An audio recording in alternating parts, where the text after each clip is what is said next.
My name is Deep Singh Dhillon. My name is Bisman Singh Dhillon. So we're from Brampton, Toronto, and so we just came here in support, and we just want to stress that the whole purpose of the referendum, the Khalistan referendum, is an answer to those people who claim, or those countries and people that claim that the Sikhs, the actual Sikhs, don't want Khalistan, and that this is an extremist movement created by some people to divide the nation.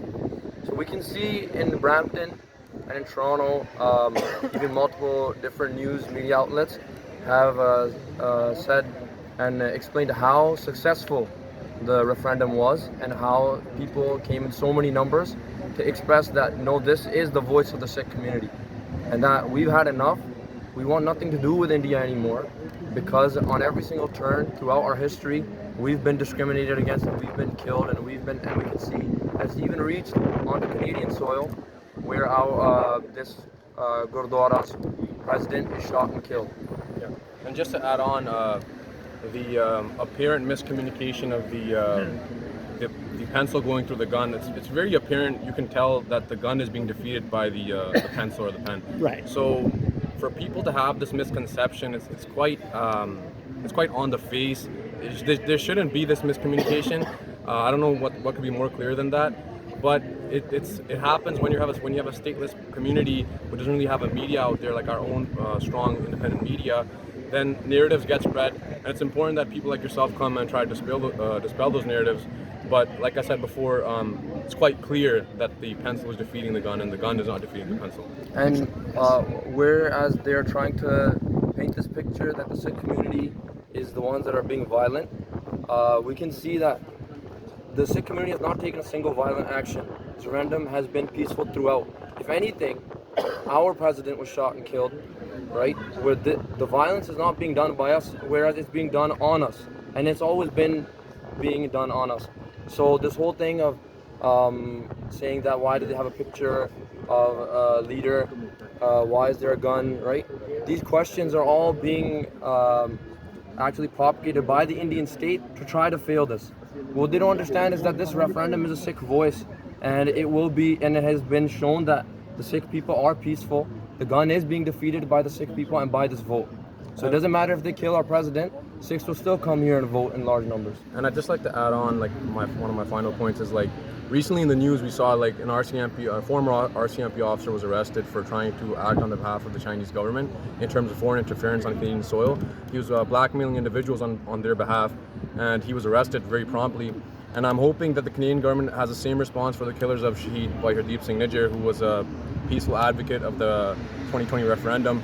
And they do arrest those individuals, because we take foreign interference very seriously, being Canadian citizens ourselves. It's very important that no foreign national government comes and tries to advocate on its behalf illegally. We've seen this before. You can read books on this. There was a report by the WSO, World Sikh Organization, where they talked about a Canadian report where a Hindu or Indian national was denied permanent residency in Canada because he was given instructions by the RAW, which is the intelligence agency of India, to perpetrate, to infiltrate Sikh temples, Sikh communities, and to spread propaganda. So it's very important that this misinformation is defeated, because it's happened in the past and it will continue to happen in the future. And how do you think that's been multiplied by the increased use by not only individuals but also of foreign states using bots to propagate the wrong messages or mistruths out there online? Yeah, it's gone 100 times worse now, especially with the use of globalization has come, technology is spread far and wide. But the use of bots you've mentioned, it's very important. The use of bots has increased a lot. You can see on Twitter especially, where bots, they don't really have any history as an account. It's a freshly made account. It comes in and comments something very hateful, or it's citing some false news, something that's completely untrue, and those things are spread like wildfire. And that happens when you have a population that doesn't really it's more attracted to headlines rather than actual content. Right.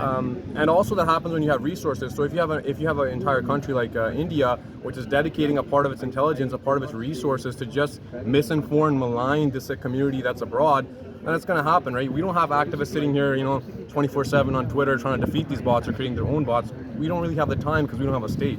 I think that is the most important point, that as a stateless people, our resources are very limited. So India being a fully developed, they say developed state, they have the resources to completely keep pushing their propaganda, whereas we are constantly on the defense and always being persecuted. Excellent. Thanks, guys. Appreciate you talking to Satellite TV today, and good luck. Thanks for coming out from Brampton. Thank you. Thanks for having us. Actually born back